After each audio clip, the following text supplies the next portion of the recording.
মুহাম্মদ মুস্তাফা সাল্লাল্লাহু আলাইহি সাল্লামের ক্ষমতা থাকবে। আজকে সবাই বলতে থাকবে আজকে চাবি কার কাছে জানো? আজকে চাবি হলেন মুহাম্মদ মুস্তাফা সাল্লাল্লাহু আলাইহি সাল্লামের কাছে। যখন মুহাম্মদ মুস্তাফা সাল্লাল্লাহু আলাইহি সাল্লাম যখন জান্নাতের দিকে যাইতে থাকবে, জান্নাতের দরজার কাছে যাবে, ডান পাশে থাকবে আবু বকর, বাম পাশে থাকবে ওমর আর বেলাল রাদিয়াল্লাহু হুনন। যখন তারা দুইজন কি করবে, ডান পাশে থেকে আবু বকর, বাম পাশে যখন ওমর ফারুক রাদিয়াল্লাহু আনহু থাকবেন, যখন জান্নাতের দরজার যে তালা খুলবে, এই সময়ের মধ্যে আমার আল্লাহ ডাক দিয়ে বলে,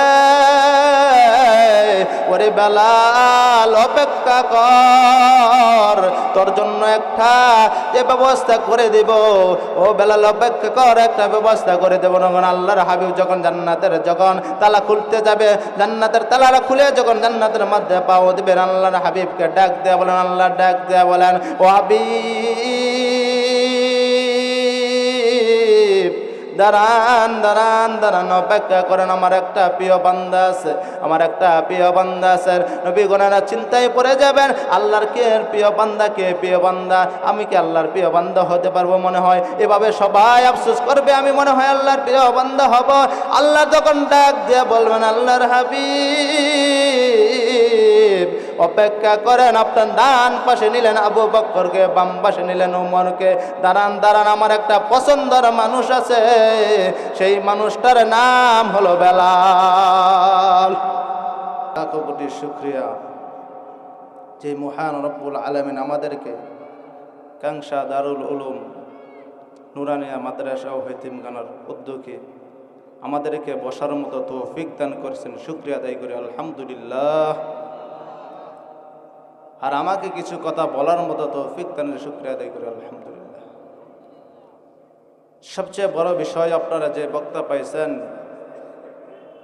হযরত মাওলানা নাসির উদ্দিন সাহেব, অনেক বড় বক্তা, তিনাকে সিরিয়াল পাওয়া যায় না, 1 বছর আগে পাওয়া যায় না, শুকরিয়া তিনাকে পাইছেন। আর এখানে আছেন সভাপতি সাহেব, সহসভাপতি সাহেব, অনেক সম্মানিত লোক এখানে বসে আছেন। যে মহান রব্বুল আলামিন আমাদেরকে এই মজলিসের মধ্যে বসার মতো তৌফিক দান করেছেন, এটাই তো শুকরিয়া। এই মাহফিলের মধ্যে দেখেন কত সাইডে মানুষগুলো বিভিন্নভাবে সময় কাটাইতেছেন, শাস্ত্রের মধ্যে সময় কাটাচ্ছেন। দেখেন আজকে জামানার মধ্যে জয়গুলো মাহফিলগুলো হয়, মাহফিলের মধ্যে বেশিরভাগ মানুষ দেখবেন দোকানপাটে বেশি হয়, মাহফিলে মানুষ কম আসে, ভিতরে কম আসে, মাহফিলে নেট করে আসে, মাহফিলে যাব আর মাহফিলে আসে না। কি করেন? বিভিন্নভাবে সময় কাটান। আপনাদের সামনে একটা হাদিস পড়েছিলাম, খায়রুকুম মান তাআল্লামাল কুরআনা ওয়া আল্লামা। আপনাদের সামনে নবী করিম সাল্লাল্লাহু আলাইহি ওয়াসাল্লামের ছোট একটা হাদিস পড়েছি।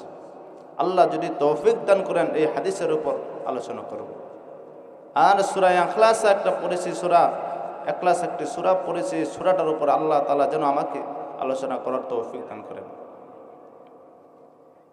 আল্লাহ তাআলা রব্বুল আলামিন ডাক দেয়া বলে, রে গোলাম, এ গোলাম, তুমি যদি আমাকে পেতে চাও, 1 নম্বর কারণ গোলাম রে তোমার দিকে তাকাও। রে গোলাম, যদি তোমার দিকে তাকাও তুমি আমাকে পাওয়া যাইবা। আপনারা তো প্রশ্ন করতে পারেন, হুজুর আমার দিকে তাকাইলে কিভাবে মালিক রে পাইব? মালিক ডাক দিয়া বলে, রে ও বান্দারা রে, আমাকে যদি পাইতে চাও তোমার দিকে তাকাও। রে বান্দা, তোমার দিকে তাকাও। এরে বান্দা, এই যে সুন্দর হাত, বান্দা কে দিল রে? আওয়াজ দিয়া বলেন তো কে দিল? জুড়ে ডাক দিয়া বলেন কে দিল?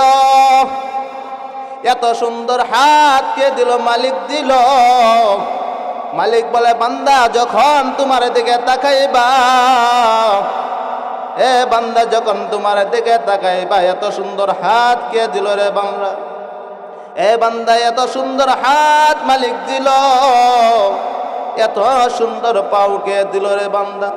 এত সুন্দর চক্ষু কে দিল রে বান্দা? এত সুন্দর কান কে দিল রে বান্দা? এত সুন্দর নাক কে দিল রে বান্দা? আল্লাহ বলেন, আরে বান্দা, তোমার হাত ছিল, চলার কোনো শক্তি ছিল না রে বান্দা, আমি হাত চলার শক্তি দিয়া দিছি রে বান্দা। এ বান্দা, তোমার জবান ছিল, জবানে কথা বলার শক্তি ছিল না রে বান্দা, আমি জবানে কথা বলার শক্তি দান করে দিয়েছি। এ বান্দা, তোমার পাও ছিল রে, পাও দিয়ে হাঁটার কোনো শক্তি ছিল না রে বান্দা, আমি হাঁটার শক্তি দিয়া দিছি রে বান্দা। এ বান্দা, তাকাইয়া দেখ, দুইটা চোখ ছিল রে বান্দা, চোখ দিয়ে দেখার মতো শক্তি ছিল না রে বান্দা, আমি দুইটা চোখের মধ্যে এমন একটা জিনিস দিয়া দিছি, সেই জিনিস দিয়ে আল্লাহর কোরআনও দেখতে পারো আর গুনার কাজেও নিমতে হইতে পারো। এই জন্য আমি আল্লাহ বলে রে বান্দা, ও বান্দা, যখন তুমি আমার দিকে না তাকাইয়া রে বান্দা তোমার দিকে তাকাইবা, ও বান্দা, তোমার হাতের দিকে তাকাইবা, পাওয়ার দিকে তাকাইবা, জবানের দিকে নজর করবা, ও বান্দা, কানের দিকে তাকাইবা, আমার মালিক বলে রে বান্দা, তোকে কান দিয়েছিলাম, শোনার মতো শক্তি দেই নাই বান্দা, তোমাকে শোনার মতো শক্তি দিলাম রে বান্দা। ও বান্দা, এই কান দিয়া বান্দা তুমি কি করতে পারো? খারাপ জিনিসও শুনতে পারো, ভালো জিনিসও শুনতে পারো। তোমার কাছে আমি কি দিয়ে দিছি রে বান্দা? এ বান্দা, তোমার কাছে দিলাম, দুনিয়ার জগতের মধ্যে পাঠাইলাম। বলেন তো, দুনিয়ার জগৎ কয় নম্বর জগৎ? আওয়াজ দিয়া বলেন, দুনিয়া কয় নম্বর জগৎ? 3 নম্বর জগতে মালিক পাঠাইলেন। কার জন্য পাঠাইলেন? পরীক্ষা নেওয়ার জন্য। আল্লাহ বলেন, 3 নম্বর জগতের বান্দা পাঠাইলাম। 3 নম্বর জগতের বান্দা কি পরীক্ষা নেব রে বান্দা জানো নি? আজকে যদি তুমি চেয়ারম্যানের কাছে যাও, ওরে বান্দা, যদি এমপির সাথে সাক্ষাৎ করতে চাও, চেয়ারম্যানের কাছে যাইতে হয়। চেয়ারম্যানের কাছ থেকে সুপারিশ নিয়ে নিয়ে তুমি এমপির কাছে যাইতে হয় রে বান্দা। আল্লাহ বলেন, রে বান্দা, 3 নম্বর জগতের মধ্যে পাঠাইয়া তোমাকে আমি পরীক্ষা নেওয়ার জন্য 3 নম্বর জগতের মধ্যে পাঠাইলাম। এই 3 নম্বর জগৎ থেকে তোমাকে আমি 4 নম্বর জগতের মধ্যে 3টা প্রশ্ন করব। এই 4 নম্বর জগতের মধ্যে যদি প্রশ্নের মধ্যে তুমি রে বান্দা সঠিক জবাব দিতে পারো, আমি আল্লাহ তোমার জন্য জান্নাত তৈরি করে দিছি। 3 নম্বর জগৎটা কি? আওয়াজ দিয়ে বলেন তো। 3 নম্বর জগৎটা হলো দুনিয়া। বলেন, 3 নম্বর জগৎ হলো কি? সবাই একটু কথা বলতে হবে। রাগ করছেন? হ্যাঁ, একটু আওয়াজ দিয়ে কথা বলবেন সবাই। 3 নম্বর জগৎ হলো কি? 3 নম্বর জগৎ হলো দুনিয়া। আল্লাহ বলেন, এই জগতের মধ্যে বান্দা তোমাকে পাঠাইয়া সাধারণ একটা পরীক্ষা নেব। এই পরীক্ষার মধ্যে যদি বান্দা পাস করতে পারো রে বান্দা, তোমার জন্য জান্নাত রেডি করেছে। যেরকম দুনিয়ার মধ্যে কোনো ব্যক্তি যদি একটা গাছ লাগায় চিন্তা ভাবনা করতে থাকে, ওই গাছের মধ্যে পানি দেয়, পানি দিতে দিতে এই গাছ থেকে আশা করে, এই গাছ থেকে কি ফল খাবো আশা করে, কি করে না? আওয়াজ দিয়ে বলেন, আশা করে কি করে না? সবাই যেরকম এমনি ভাবে আশা করে, মালিক ডাক দিয়ে বলে, রে বান্দারা, দুনিয়ার জমিন থেকে যদি বলো সুবহানাল্লাহ, আমি আল্লাহ তোমার জন্য জান্নাতের মধ্যে একটা গাছ রোপণ করে দিব। সুবহানাল্লাহ কইতেন না? আল্লাহ কি বলতেছেন? ওরে বান্দা, যদি সুবহানাল্লাহ বলো, সুবহানাল্লাহর বলার সাথে সাথে তোমাকে কি করে দেব রে বান্দা? জান্নাতের মধ্যে একটা গাছ রোপণ করে দেব। বান্দা যত সুবহানাল্লাহ বলবা, অত দুনিয়ার মধ্যে কি করে দেব? জান্নাতের মধ্যে তোমার জন্য গাছ রোপণ করে দেব। সবাই আওয়াজ দিয়ে বলেন না সুবহানাল্লাহ। আল্লাহ ডাক দিয়ে বলতেছে, ও ফেরেশতারা রে, কে সুবহানাল্লাহ বলতেছেন? কোথায় থেকে বলতেছেন? বলবে কাংশা দারুল উলুম মাদ্রাসা থেকে সুবহানাল্লাহ বলতেছে। সুবহানাল্লাহ বলতেছে কে? বলতেছে রে সুবহানাল্লাহ অমুক বান্দারা সুবহানাল্লাহ বলতেছেন। আল্লাহ বলবে, রে বান্দারা রে, সুবহানাল্লাহ বলতেছে, জান্নাতের মধ্যে একটা গাছ রোপণ করতে থাক। বান্দারা জান্নাতের মধ্যে একটা গাছ রোপণ করতে থাক। আল্লাহ কি করবেন? ফেরেশতার মাধ্যমে জান্নাতের মধ্যে কি রোপণ করবেন? আওয়াজ দিয়ে বলে, গাছ রোপণ করে দিবেন কে? আল্লাহ বলবেন, আপনি যদি জাহান্নামী হয়ে যান, আল্লাহকে যাইয়া বলবেন, আল্লাহ আপনার হাবিবের হাদিস থেকে শুনেছি দুনিয়ার মধ্যে যদি জান্নাতের মধ্যে যদি একটা গাছ রোপণ করা হয়, দুনিয়ায় যদি সুবহানাল্লাহ বলা হয়, জান্নাতের মধ্যে আল্লাহ একটি গাছ রোপণ করে দেয়, আল্লাহ আমি তো জাহান্নামী হয়ে গেছি। দেখেন আখিরি নবীর উম্মতে কত চালাক, বলবে আমি তো জাহান্নামী হয়ে গেছি রে মালিক, তোমার বান্দা থেকে তোমার পয়গম্বর থেকে একটা হাদিস শুনেছিলাম। কি হাদিস শুনেছো? হাদিসটা শুনেছি দুনিয়ার মধ্যে কোনো ব্যক্তি যদি সুবহানাল্লাহ বলেন, আল্লাহ তাআলা তার জন্য না জান্নাতের মধ্যে একটা গাছ রোপণ করে দেয়। আল্লাহ বলবে ঠিক শুনেছ, তোমার জন্য তো জান্নাতের মধ্যে গাছ রোপণ করেছি, জান্নাতের মধ্যে গাছ রোপণ করেছি, তুমি কি জান্নাতের গাছ দেখতে চাও? সে বলবে আল্লাহ হ্যাঁ, আমি তো জান্নাতের গাছটা দেখতে চাই, এটাই আমার মনের আশা। দেখেন চালাক কত, জাহান্নামী হয়ে গেছে। তারপর বল আল্লাহ তুমি যে বলছো হাদিসের মধ্যে বলছো, তোমার নবী যে বলে, তোমার পয়গম্বর যে বলেছে জান্নাতের মধ্যে একটা ঘাস আছে, এই গাছটা আমি দেখতেছি। বান্দা যখন যাইতে থাকবে আর বলবে মালিক জাহান্নামে দিবে, কোনো সমস্যা নাই, একবার জান্নাতের মধ্যে গাছটা দেখাও, গাছটা দেখতে চাই, গাছটা দেখতে চাই। আল্লাহ বলবে যাও, জান্নাতের মধ্যে আল্লাহ এমন একটা নিয়ামত দিছে রে বান্দা, এই নিয়ামতের ভিতরে কেউ যদি ঢুকে যায় সে পারবে না, সে পারবে না কি করার জন্য, বের হইতে পারবে না। সে বলবে না রে মালিক আমি বের হব না, মালিক আমি বের হব না। যখন ওই বান্দা কি করবে, মালিক রে সুপারিশ করতে থাকবে, মালিক ডাক দিয়ে বলবে রে ও বেরেশতারা, সে তো জান্নাতের গাছ দেখতে চায়, সে হাদিস বিশ্বাস করেছে, বিশ্বাস করিয়া দুনিয়ার জমিনে সুবহানাল্লাহ বলেছে, সুবহানাল্লাহ বলেছে। এই সুবহানাল্লাহর কারণে সে কি করতে চায়, জান্নাতের মধ্যে গাছ দেখতে চাই। ও ফেরেশতারা জান্নাতের দরজাটা খুলিয়া দাও। ফেরেশতারা জান্নাতের দরজাটা খুলে দিবে। যখন জান্নাতের দরজাটা খুলে দিবে, এই সময়ের মধ্যে ফেরেশতারা যখন জান্নাতের দরজাটা খুলে দিবে, দেওয়ার সাথে সাথে ওই ব্যক্তি যখন জান্নাতে ঢুকবে, জান্নাতের গাছ দেখার জন্য সে মালিকরা ডাক দিয়ে বলবে মালিক দুনিয়াতে যতই গুনাহ করি মালিক, তুমি তো আমাকে জাহান্নামে দেওয়ার জন্য চেয়েছিলা। মালিক তো তোমার হাদিস থেকে বর্ণিত করেছে, তোমার পয়গম্বরের হাদিস থেকে বর্ণিত করেছে, এই জান্নাতের মধ্যে এমন একটা গাছ দিবা। ও মালিক এই গাছের ছায়ার তলে এসেছি, মালিক আমি এই মুহাব্বত আর ছাড়তে পারবো না, দয়া করে মায়া করে মালিক তুমি আমাকে জান্নাত দিয়াই দাও, দিয়াই দাও। আল্লাহ বলবে যা যা জান্নাত দিয়াই দিলাম। জাহান্নামী ব্যক্তি যদি জান্নাত পাওয়া যায় যদি সুবহানাল্লাহ বলার কারণে আপনি আমি কেন বসিয়া থাকে সুবহানাল্লাহ বলবো না, আলহামদুলিল্লাহ বলবো না, আল্লাহু আকবার কেন বলবো না? যদি বলতে পারি আল্লাহ জান্নাতের ব্যবস্থা করে দিবে। দেখেন কেমন বুদ্ধি কাটাইছেন, বুদ্ধি কাটা জান্নাতে গেছেন। কার নবীর উম্মতের বলতে হবে আখিরি নবীর উম্মত, চালাক, অনেক চালাক আখিরি নবীর উম্মত। আখিরি নবীর উম্মত অনেক চালাক। কি করতে দেখবেন, দেখেন সুবহানাল্লাহ বলিয়া জান্নাতে চলে গেলেন।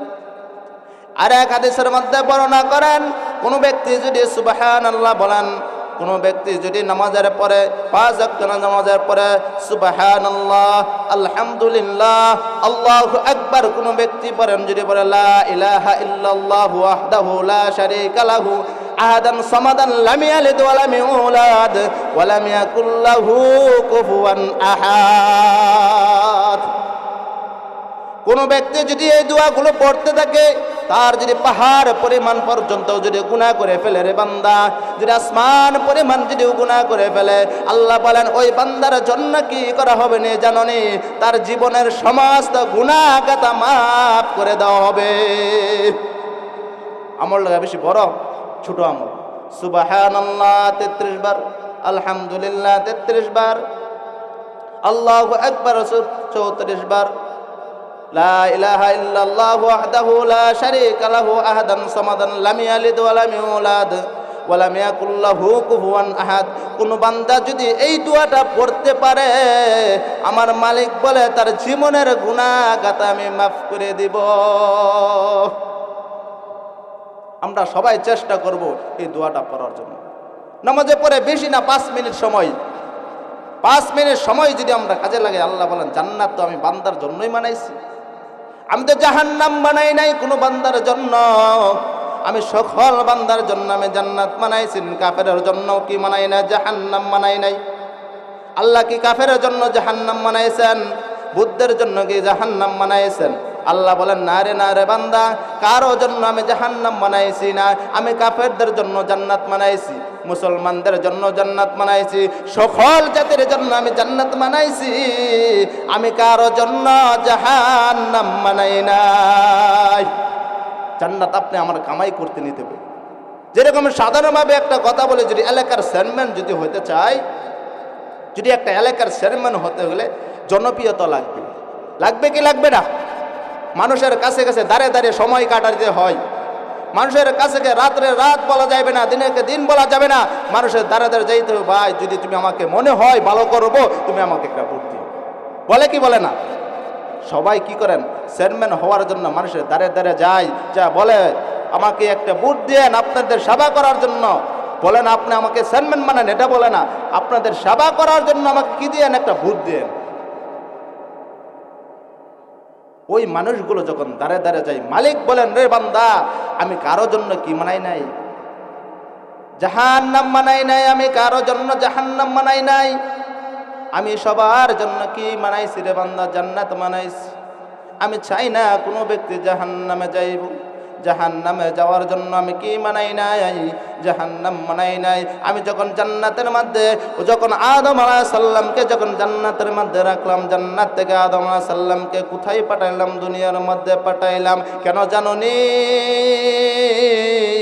3 নম্বর জগতে কয়েকটা পরীক্ষা নেওয়ার জন্য পাঠাইলাম রে বান্দাদেরকে। বান্দা যখন পরীক্ষার মধ্যে পাশ করবে, আল্লাহ বলেন বান্দা যখন ইহদিনাস সিরাতাল মুস্তাকিম, মুস্তাকিমের পথে চলতে থাকবে, ওই বান্দার জন্য আমি জান্নাত রেডি করে রাখবো। সকলে তো জান্নাত হবে, জান্নাত হইলেও সকলে জান্নাতে এক সমান হবে না।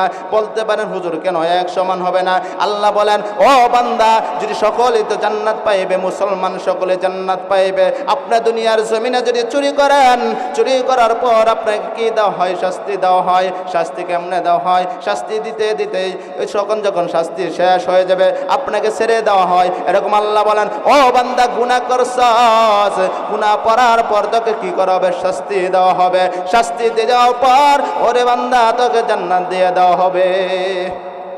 যদি কোনো ব্যক্তি পারেন, মুসলমান কোনো ব্যক্তি যদি পড়েন লা ইলাহা ইল্লাল্লাহু মুহাম্মাদুর রাসূলুল্লাহ, আল্লাহ বলেন সকল ব্যক্তিদেরকে লা ইলাহা ইল্লাল্লাহু মুহাম্মাদুর রাসূলুল্লাহ এক জাররা পরিমাণ ঈমান থাকার কারণে সকল ব্যক্তিদেরকে আমি জান্নাত দিব। যদি জাররা পরিমাণ ঈমান থাকে, যদি জাররা পরিমাণ ঈমান থাকে, তাকে জান্নাত দিব। ওরে বান্দা, কামাই করে নিতে হবে। কেমনে করে কামাই করে নিতে জানোনি? এই যে মাদ্রাসা কাংশা, মাদ্রাসা থেকে বলে যায় ও বাবারা, কেন মাদ্রাসার ছাত্রদেরকে মুহাব্বত করবেন না, কেন ভালোবাসবেন না জানেন? যদি কোনো ব্যক্তি যদি মাদ্রাসার ছাত্রদেরকে ভালোবাসেন, আপনাদের সামনে একটা হাদিস পড়েছিলাম, খায়রুকুম মান তাআল্লামাল কুরআন ওয়া আল্লামা। আমি সেই হাদিসের ব্যাখ্যার দিকে চলে যাচ্ছি রে বাবারা, লক্ষ্য করে শুনবেন, কোনো দিকে নজর দেবেন না বাবারা। ও বাবারা, লক্ষ্য করে শুনেন, কোনো ব্যক্তি যদি একটা ছাত্রকে যদি মুহাব্বত করতে পারে, ভালোবাসতে পারেন, আল্লাহ বলেন রে বান্দারা রে,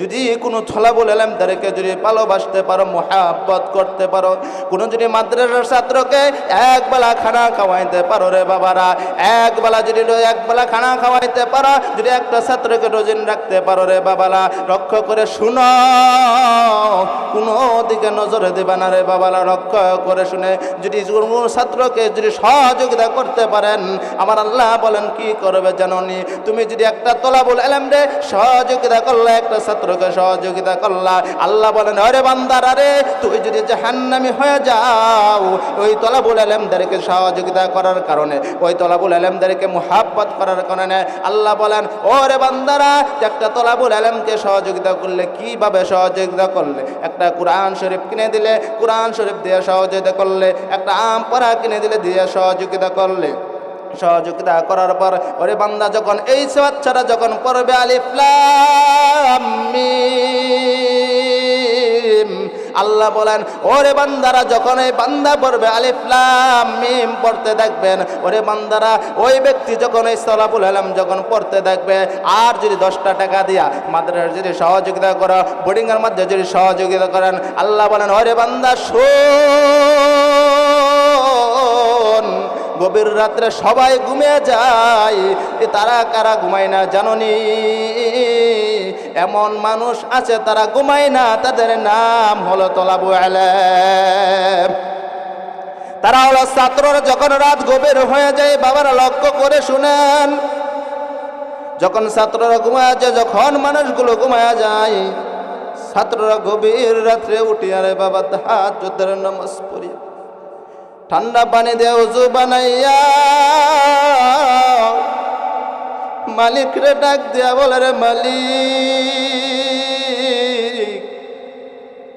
শীতের মধ্যে ওযু বানাইয়া তাহাজ্জুদের নামাজ পড়ি, মালিক রে ডাক দিয়া বলে, রে মালিক, সবাই তো ঘুমিয়ে গেছে, মালিক আমি ঘুমাই নাই রে মালিক, আমার 8 বছর বয়স হতে পারে, 7 বছর বয়স, মালিক আমি ঘুমাই নাই,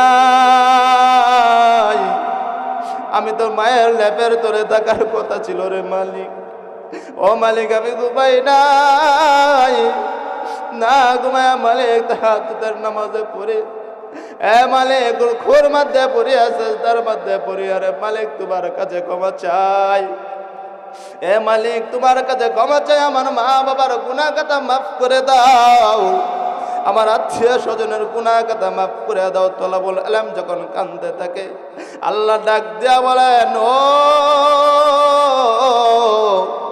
দুনিয়ার উম্মতরা তাকাইয়া দেখ, কে দেখো চোখের পানি পালাইতেছে, কে চোখের পানি পালাইতেছে। আল্লাহ যখন গভীর রাত্রে প্রথম আসমানে আসিয়া যখন মালিক দেখতে দেখে, তলাবুল ইলমরা মাদ্রাসার ছাত্ররা, এই কাংসার মাদ্রাসার ছাত্ররা যখন গভীর রাত্রে হাফসার ছাত্ররা যখন না ঘুমাইয়া শীতের মধ্যে ওযু বানাইছে, নজম বানাইয়া মালিককে ডাক দিয়া বলে, রে মালিক, বনিয়ে কোনো চাউলের ব্যবস্থা নাই, ও মালিক এমন এক ব্যক্তি যে 1 বস্তা চাউল দিয়েছিলেন রে মাওলা, তার গুনাহ কথা মাফ করে দেন, তার কামায়ের মধ্যে বরকত দিয়েন। চোখের পানি পালাইয়া যখন মালিক ডাক দিয়া বলেন, আর বলতে দেখেন না মালিক, আমার বাবা হারাইলাম, আমার মা হারাইলাম, আমার আত্মীয় স্বজনকে সবাই হারাইলাম, ও মালিক তাকে দেখা উস্তাদ গন্ডা অনেক মেহনত করে, অনেক কিছু করে রে মালিক, অনেক সহযোগিতা করে রে মালিক, ও মালিক তাকাইয়া দেখো, তুমি যদি মাফ না করো মাওলা কোথায় যাবো রে মাওলার কাছে।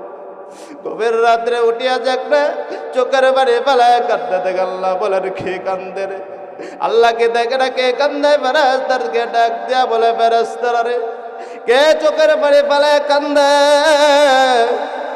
ফেরেশতারা ডাক দিয়া বলে, মালিক জাননি, এই শেরপুর জিনাইকাতি কাংসা মাদ্রাসা থেকে তলাবুল ইলমরা চোখের পানি ফালাইয়া কান্দে, জাননি কার জন্য? কানে যে মাদ্রাসায় 10টা টাকা দিয়েছিল, একটা ঘরের জন্য মালিক একটা ইট কিনে দিয়েছিলেন মাওলা, এ মালিক তাকে 2 বেলা খানা খাওয়াইছেন, 3 বেলা খানা খাওয়াইছেন।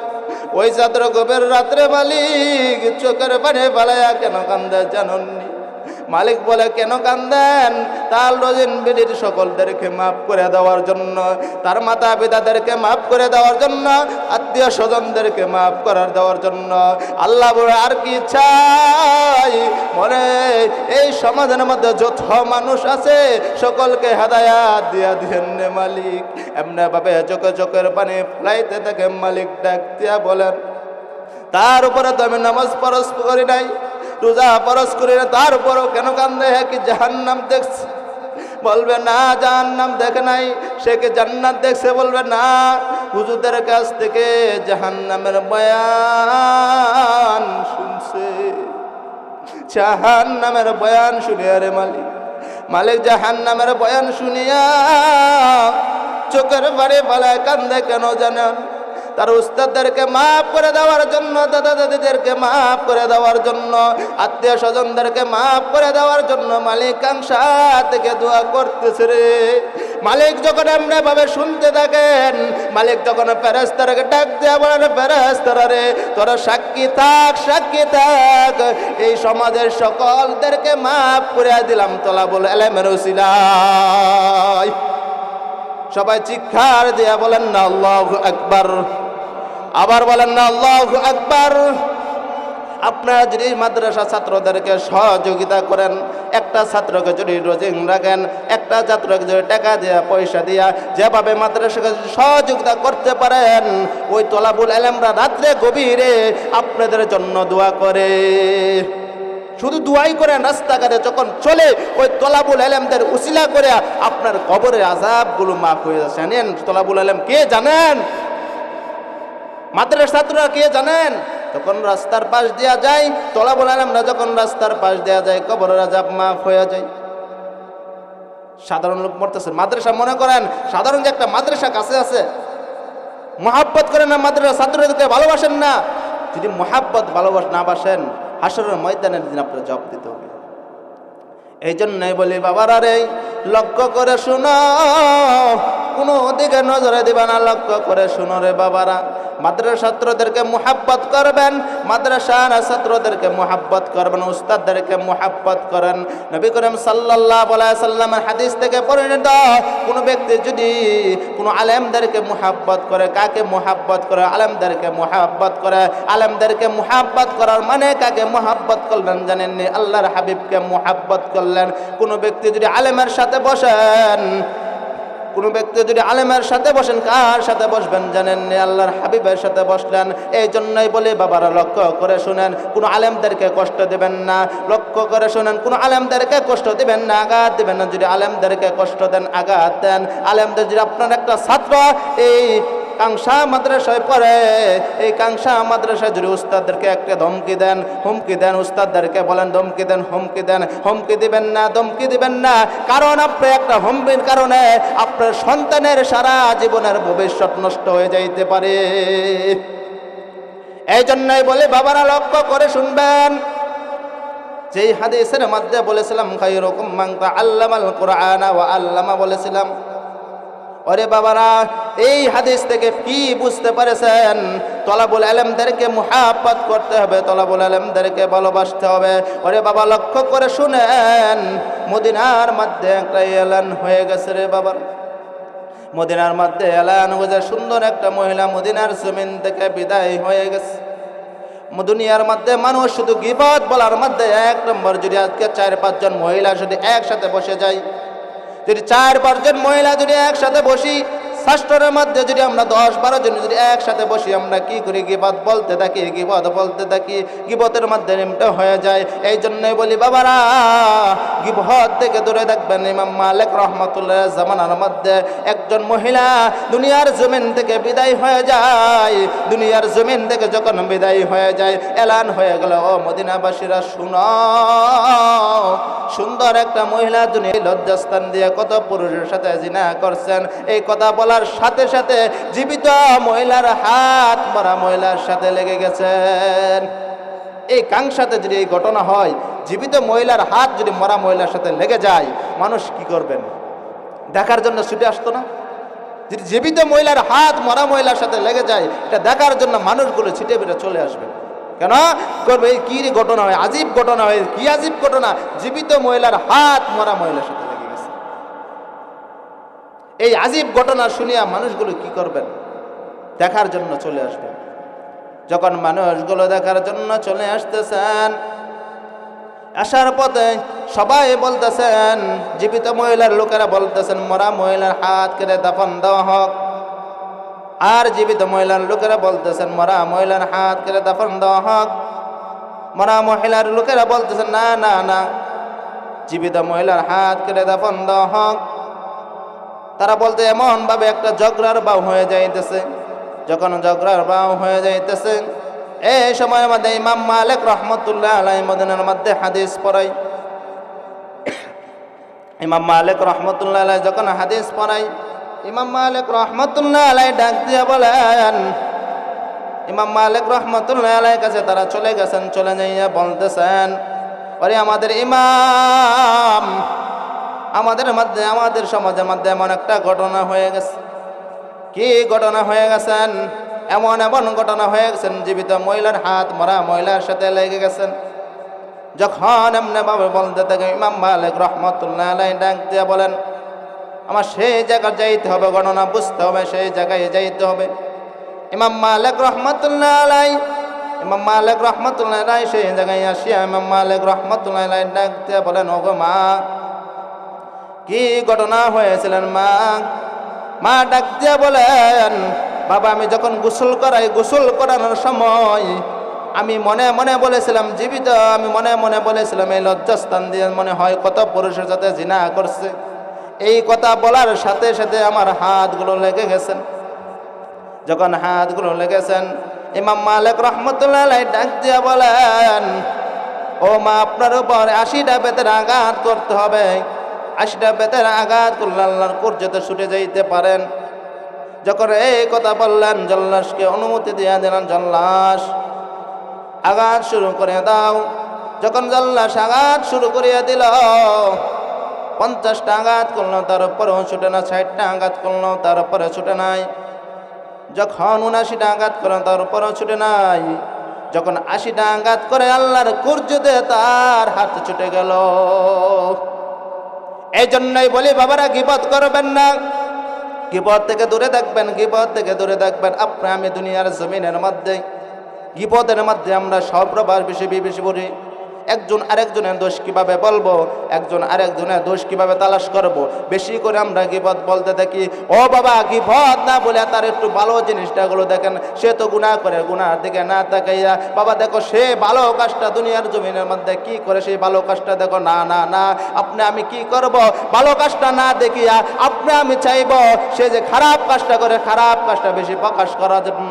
না রে বাবা না, আপনি যদি দুনিয়ার জমিনের মধ্যে কোনো ব্যক্তির যদি দোষ গোপন রাখেন, আমার আল্লাহ জানায়া দেন, আমি আল্লাহ ওই ব্যক্তির দোষ গোপন রাখিয়া জান্নাত দিয়া দিব।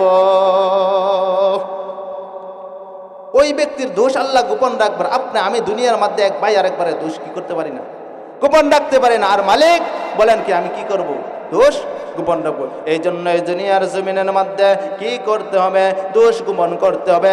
এক ভাই অপরাধ করতেছে, তাদেরকে বুঝাইতে হবে, ভাই তুমি অপরাধের মধ্যে যেও না। যেরকম সাধারণভাবে দুনিয়ার জমিনের মধ্যে এক ব্যক্তি কি খায়, সুদ খায়। সুদ খাওয়া ব্যক্তির কাছে যদি তুমি বলো, ও ভাই তুমি নামাজ পড়তে পারবে না, মসজিদে যাইতে পারবে না, মসজিদে নামাজ পড়তে পারবে না, কেন নামাজ পড়তে পারবে না? তুমি সুদ খাও, তুমি ঘুষ খাও, তুমি মসজিদে নামাজ পড়তে পারবে না। না রে বাবা না,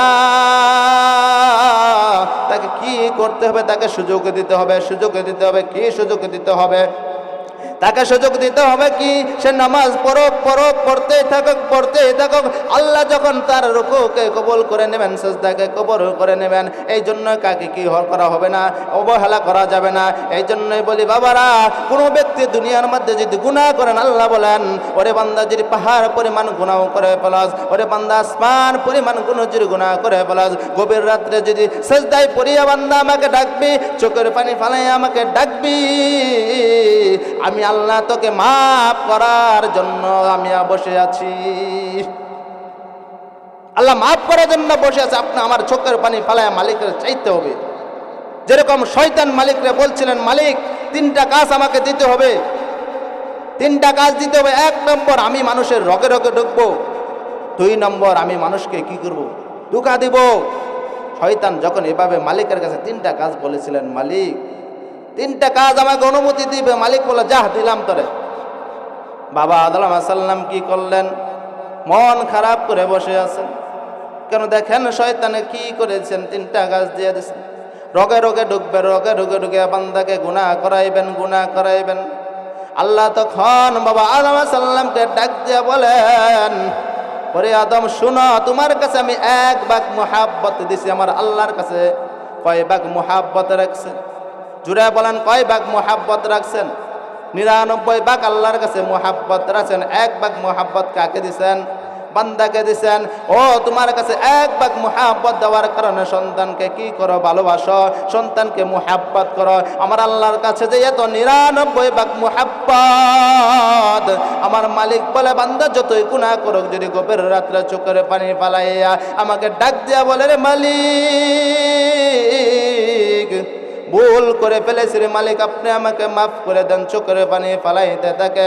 মালিক বলে, না না রে বান্দা না, যদি 20 বছর পর্যন্ত গুনাহ করস, 30 বছর পর্যন্ত গুনাহ করস, ওরে বান্দা 40 বছর পর্যন্ত যদি গুনাহ করস, যদি একবার যদি চোখের পানি ফালাইয়া রে বান্দা, যদি চোখের পানি ফালাইয়া রে বান্দা, যদি গভীর রাত্রে আমার কাছে বলস, মালিক গুনাহ করেছি মালিক, পিছের দিকে না থাকাইয়া রে মালিক, আপনি আমাদের জীবনের সমস্ত গুনাহ খাতা মাফ করে দেন, আল্লাহ বলে ওই বান্দার সমস্ত গুনাহ খাতা আমি মাফ করে দিব।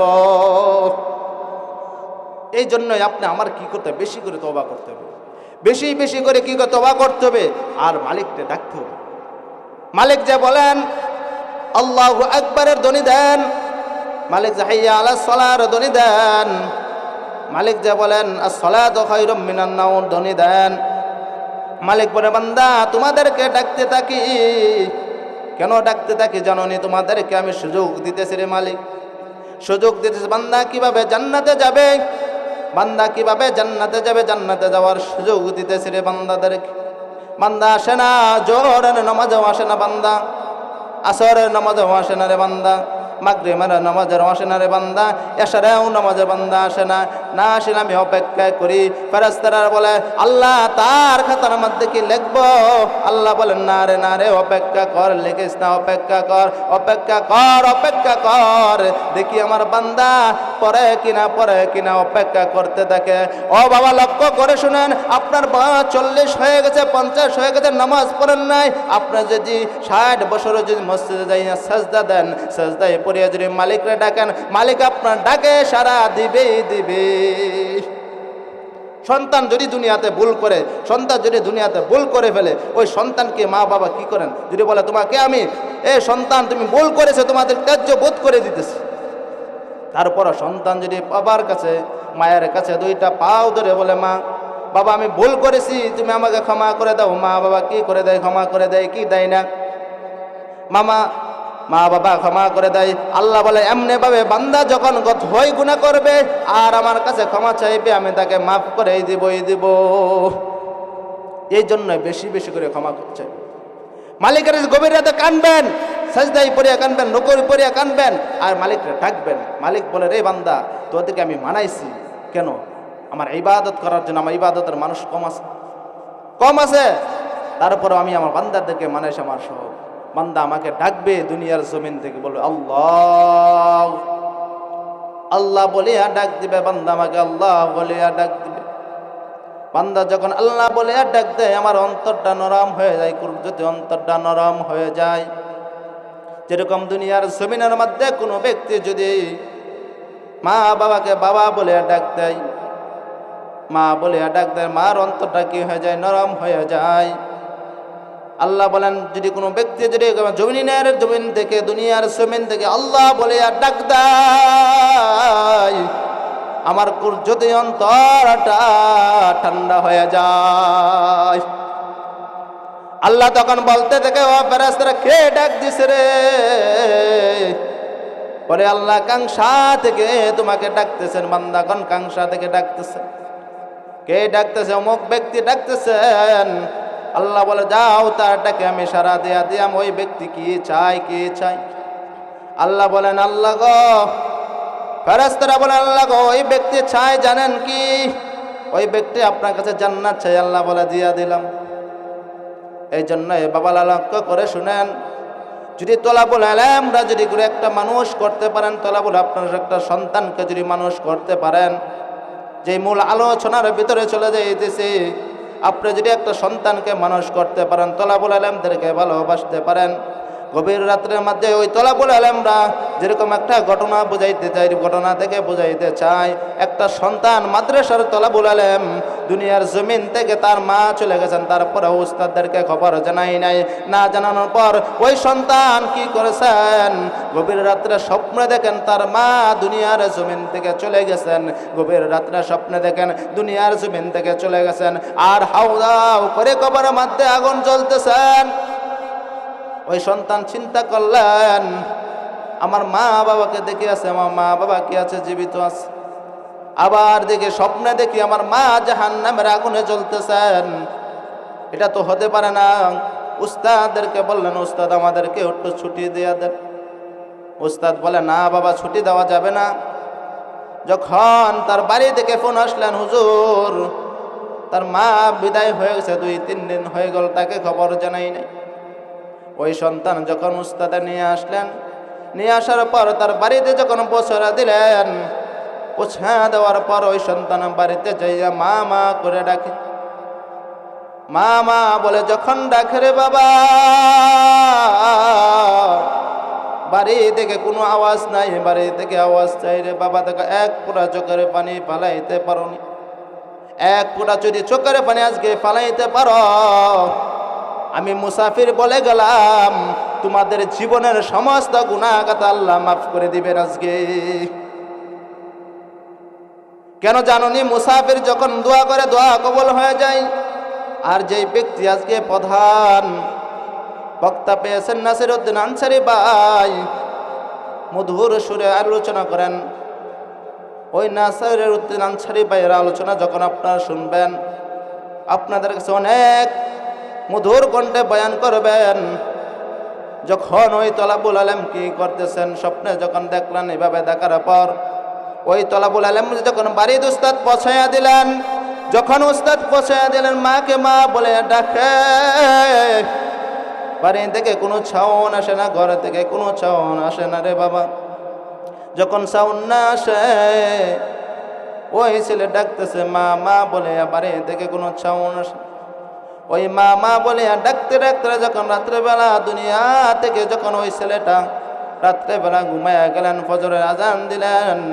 ফজরের আজানের সময় ওই সন্তানটা কি করলেন, ফজরের জামাতের সাথে নামাজ পড়লেন। তার চাচা তার হাতে ধরিয়া, বাবা আসো। যখন ওই সন্তানকে হাতে ধরিয়া যখন হাতে ধরিয়া যখন কবরের পাশে নিলেন, যখন ছাত্র চোখের পানি ফালাইয়া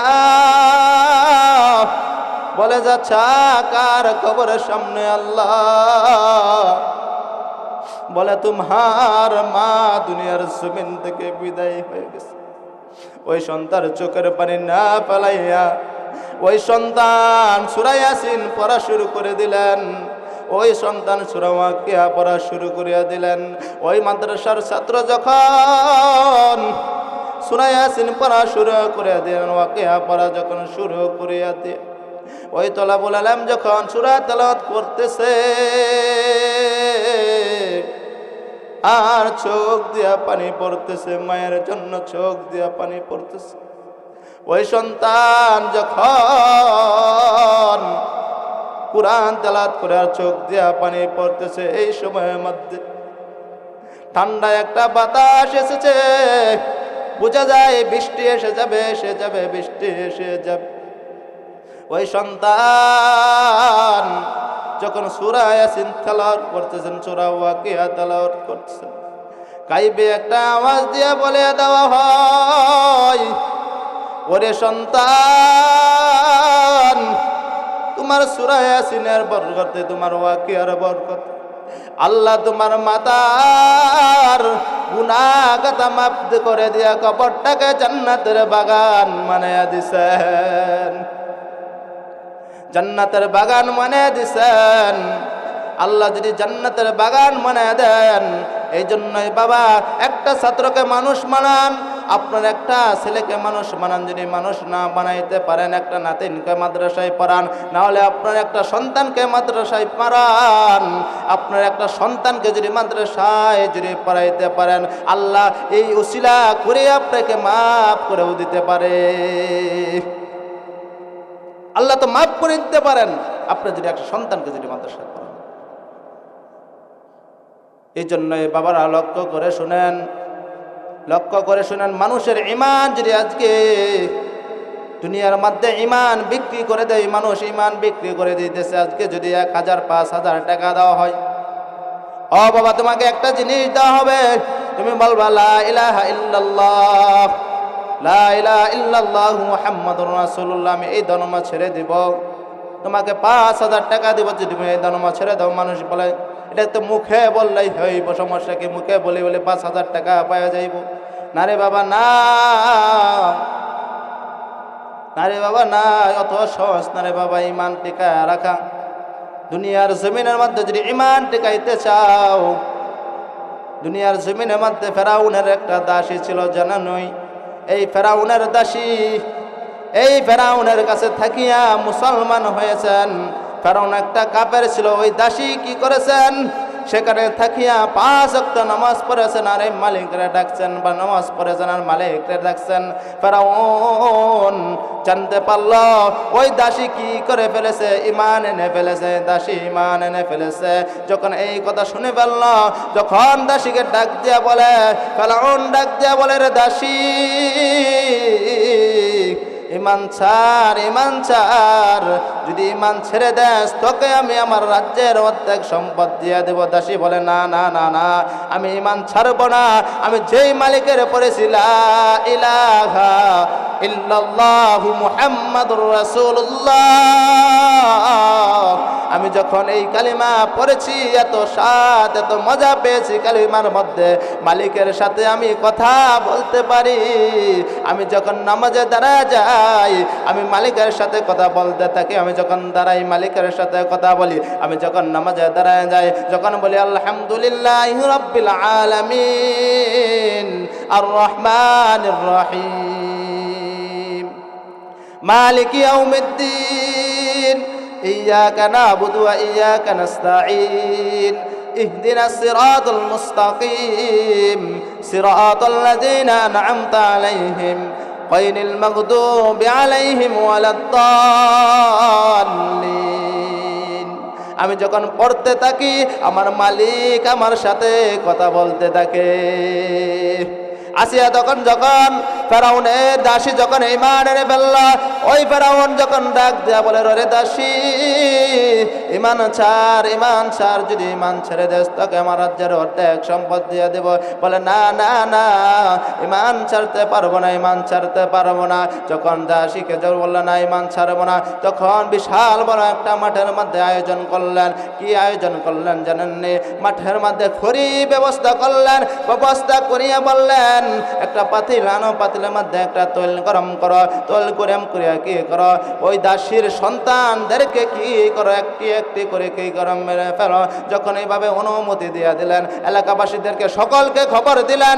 খবর দিয়া বলেন, ও এলাকাবাসীরা শুনো, ফেরাউনের একটা দাসী আছে, ওই দাসী ঈমান এনেছে, ঈমান এনেছে, এই জন্য তাকে শাস্তি দেওয়া হবে, তাকে দুনিয়ার জমিন থেকে বিদায় করে দেওয়া হবে। বিশাল বড় একটা মাঠের মধ্যে আয়োজন করছেন। ফেরাউন মনে করেছেন, যদি ভাবে আমি যদি শাস্তি দিতে পারি, আমি যদি ভাবে শাস্তি দেই, মনে হয় মানুষগুলো ভয় পাবে, আর কেউ ঈমান আনবে না। ফেরাউন মনে করছেন আর কেউ কি আনবে না, ঈমান আনবে না। আর ঈমান না নিয়া আর কেউ ঈমান আনবে না, এই চিন্তা ভাবনা করছে। এই চিন্তা ভাবনা করিয়া, ওই চিন্তা ভাবনা করিয়া বিশাল বড় একটা আগুনের মন্ডার মধ্যে যখন একটা পাতিল বসাইলেন, পাতিল বসাইয়া ওই দাসীকে ডাক দেয়া বলা হয়, ওই দাসী বল ঈমান ছাড়বে কিনা, ঈমান ছাড়বে কিনা? দাসী বলে না না, আমি ঈমান ছাড়ব না। তখন দাসীর বড় সন্তানটাকে তোলের মধ্যে নিক্ষেপ করে দিল। সাথে সাথে ওই দাসীর সন্তানটা সেখানে শেষ হয়ে গেল। দ্বিতীয় সন্তানকে আবার দাসীকে বলে, ও দাসী বল ঈমান ছাড়বে কিনা, যদি ঈমান ছেড়ে দাস, যদি ঈমান ছেড়ে দাস তারপরে তোকে আমি ছেড়ে দেবো, ঈমান ছেড়ে দে। ঈমান ছেড়ে দিলে বলে না না না। দ্বিতীয় সন্তানটাকে ওইভাবে তোলের মধ্যে ছেড়ে দিলেন। দাঁড়িয়ে দেওয়ার সাথে সাথে ওই সন্তানটাও সেখানে শেষ হয়ে গেলেন। এভাবে দাসীকে ডাক দিয়ে বলা হয়, দাসী বল বল বল, তোর সন্তান কুলের সন্তানটাকে শেষ করে দেব। বল বল। দাসী বলে, না না না, আমি যেই কালিমা পড়েছি এই কালিমা আমি ছাড়তে পারবো না, এই কালিমা আমি ছাড়তে পারবো না, এই কালিমা আমি ছাড়তে পারবো না, না না ছাড়তে পারবো না। যখন দাসীর কুলের সন্তানদেরকেও ওই তেলের মধ্যে ফেলিয়া দিল, সাথে সাথে সেই সন্তানটাও চলে গেল। তিনটাই সন্তান সেখানে শেষ হয়ে গেলেন। দাসী যখন চোখের পানি ফালাইয়া পাতিলের কাছে যাইয়া বলতেছে, চোখের পানি ফালাইতেছেন।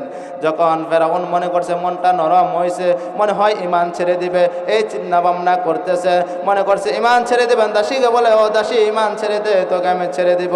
বলে, না না না, জানুনি ফেরাউন, আমি যখন তেওলের কাছে গিয়েছি আমার সন্তান কোন আমাকে ডাক দেয়া বলতেছেন, মা আর দেরি করিও না, মা আর দেরি করিও না, তুমি যদি আসো তোমাকে নিয়ে আমরা অপেক্ষা করতেছি, তোমাকে নিয়ে আমরা জান্নাতে চলে যাইব,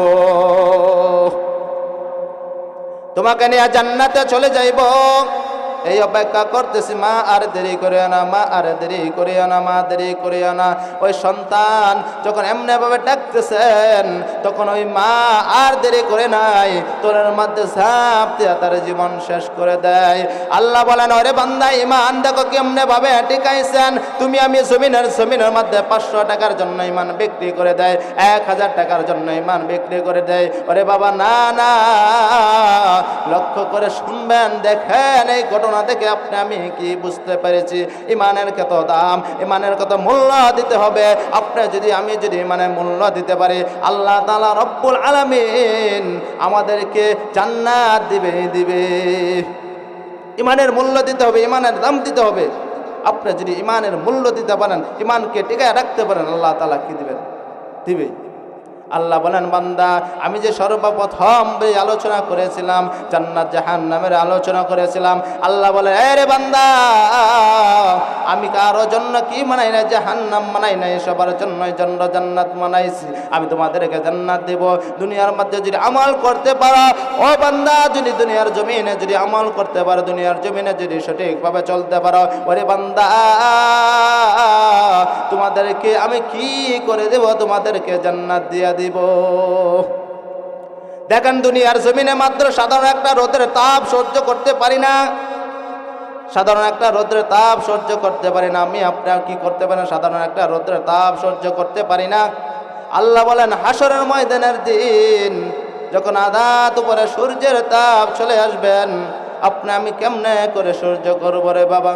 যখন আধাত উপরে সূর্যের তাপ চলে আসবেন, যখন কিছু মানুষের গলা পর্যন্ত পুষ হয়ে যাবেন, কিছু মানুষের বায়া বায়া যখন সাঁতার হয়ে যাবে, কিছু মানুষের গলা পর্যন্ত হয়ে যাবে, মানুষগুলো মালিকরে ডাক দিয়ে বলবে, মালিক আর দেরি করে না, আর দেরি করেন না, বিচার শুরু করে দেন, বিচার শুরু করে দেন। মালিকরে ডাকতে থাকবে আর বলতে থাকবে, মালিক আমরা আর সহ্য করতে পারতেছি না, আর সহ্য করতে পারতেছি না। দুনিয়ার সাধারণ একটা তাপ সহ্য করতে পারি না, আর আখিরাতের তাপ কেমনে করবে সহ্য করব, হাশরের ময়দানের তাপ কেমনে সহ্য করব?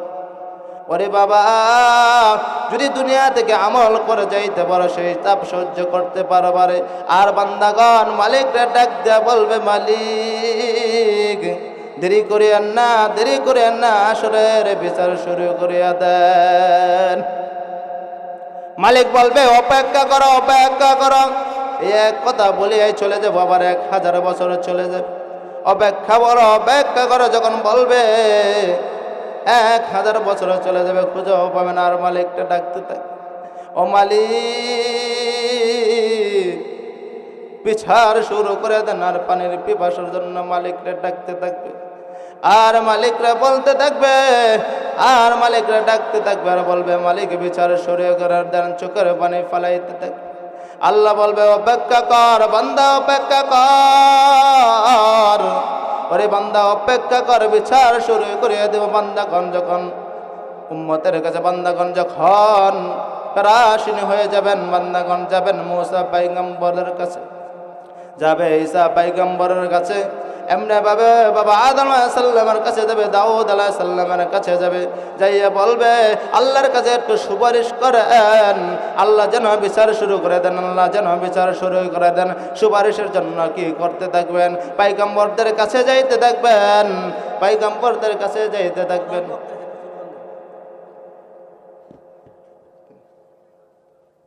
প্রধান বক্তার আগমন, প্রধান বক্তার আগমন, নারে তাকবীর, নাসির সাহেবের আগমন, নারে তাকবীর। কাংসাবাসীর পক্ষ থেকে, কাংসাবাসীর পক্ষ থেকে আমাদের নাসির উদ্দিন আনসারী ভাই চলে আসছেন। তিনি যে আলোচনা করবেন, মানুষ আপনার উপরে পাখি যাবে, তারপরেও কি করতে পারবেন না, বুঝবেন না আমার উপরে কি মাথার উপর পাখি ছিল কিনা এটা বুঝবেন না। যে মধুর কণ্ঠে বয়ান করবেন, তিনি অনেক সুন্দর আলোচনা করেন, তিনি গুরুত্বপূর্ণ আলোচনা করেন নাসির উদ্দিন আনসারী ভাই। যেই আলোচনা রেখে গেছিলাম, যখন এমনি ভাবে যখন সুপারিশের জন্য মানুষগুলো কি করতে থাকবে, সুপারিশ চাইতে থাকবে, পয়গম্বরদের কাছে যাইতে থাকবে, আর পয়গম্বরদেরকে বলতে থাকবে ও পয়গম্বররা একটু সুপারিশ করেন। বাবা আদম আলাইহিস সালামের কাছে যাবে, আদম আলাইহিস সালামকে ডাক দিয়ে বলবে আপনি তো আমাদের আদি পিতা, আপনি আমাদেরকে একটু সুপারিশ করেন, সুপারিশ করেন।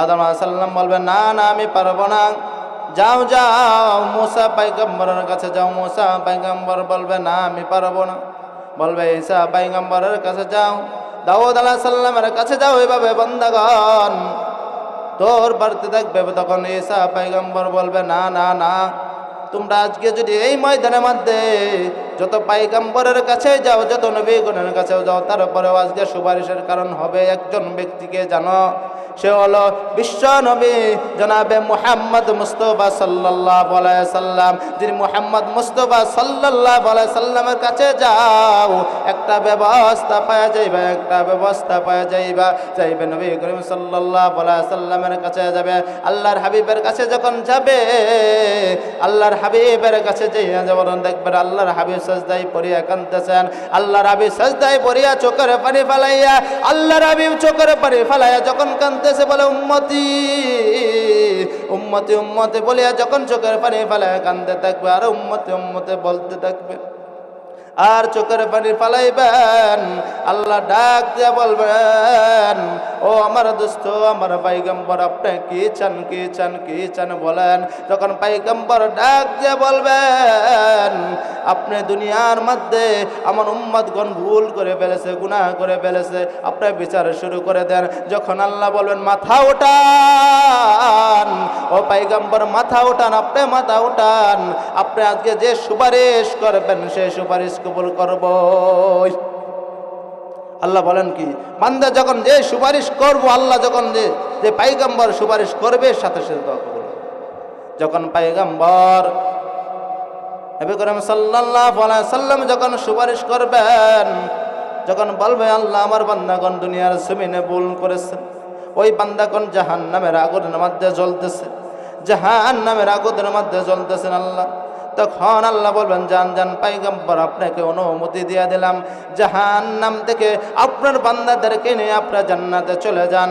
আল্লাহর হাবিব ডাক দিয়ে বলবেন আমার উম্মতদেরকে কেমনে করে চিনবো, কেমনে করে বুঝবো, আমার এটা তো আখিরি নবীর উম্মত, কেমনে করে চিনবো।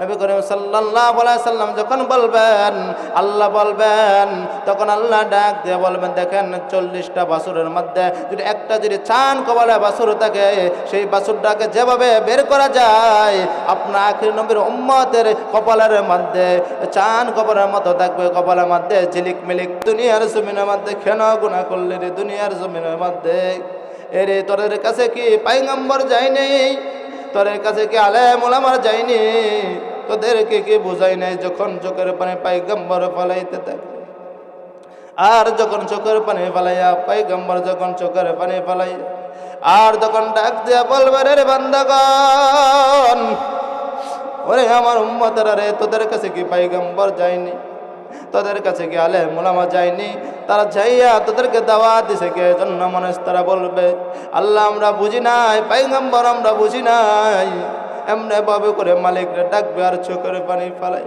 আল্লাহ বলবে যা যা ওই পয়গম্বরের ওসিলা করে তোদেরকে জাহান্নাম থেকে মুক্তি দিয়া দিলাম, জাহান্নাম থেকে মুক্তি দিয়া আমি তোদেরকে জান্নাত দিয়া দিব রে বান্দা।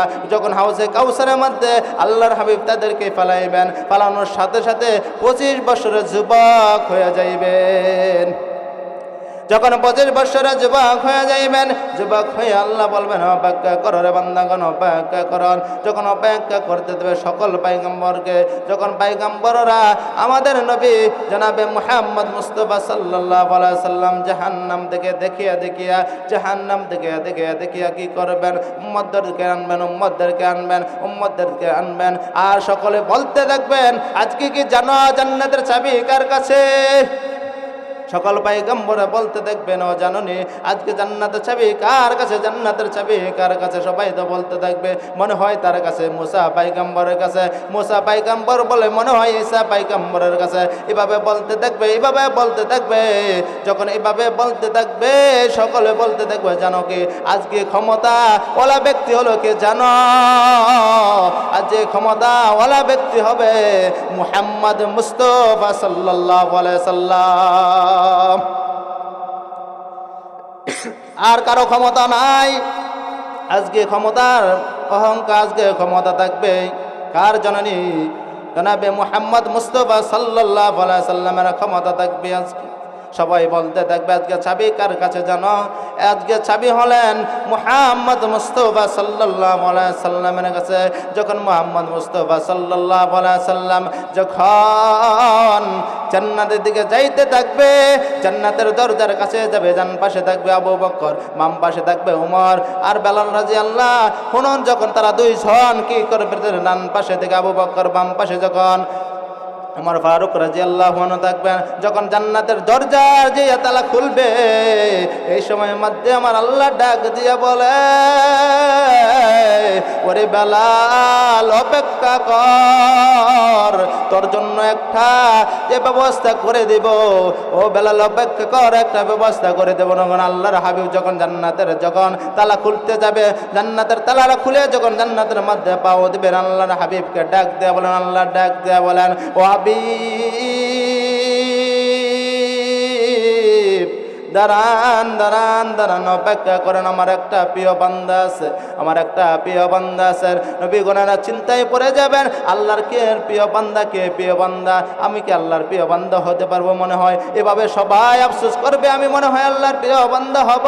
আল্লাহ যখন ডাক দিয়ে বলবেন আল্লাহর হাবিব অপেক্ষা করেন, আপনার ডান পাশে নিলেন আবু বকরকে, বাম পাশে নিলেন উমরকে, দাঁড়ান দাঁড়ান, আমার একটা পছন্দের মানুষ আছে, সেই মানুষটার নাম হলো বেলাল।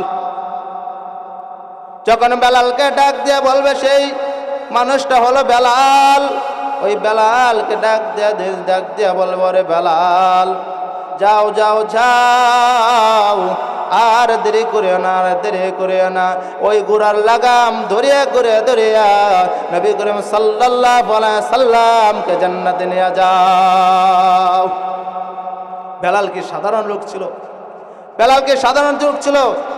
বেলালকে যখন ভালো বনির মধ্যে বেলালকে শুয়াইয়া